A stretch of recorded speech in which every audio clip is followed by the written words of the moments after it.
Okay mga kasontes, so itong zone test ko, may problema siya sa pag open ng gas tank cover, no?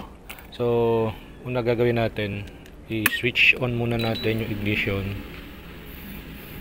Okay, so lumabas na yung ano niya.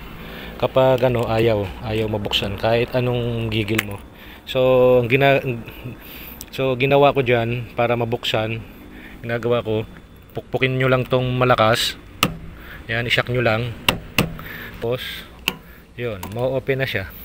So kanina ayaw mabuksan. Hindi ko lang alam, baka na-stack up lang. So pagka nangyari din sa inyo yan, i-shock nyo lang itong gas tank para mabuksan nyo na rin siya. Yan, so okay na. Pwede nyo na siyang buksan. Open, madali na siyang buksan. Yan. Okay, so sana mga kazontes nakatulong itong aking video. Till next video, maraming salamat. God bless sa ating lahat.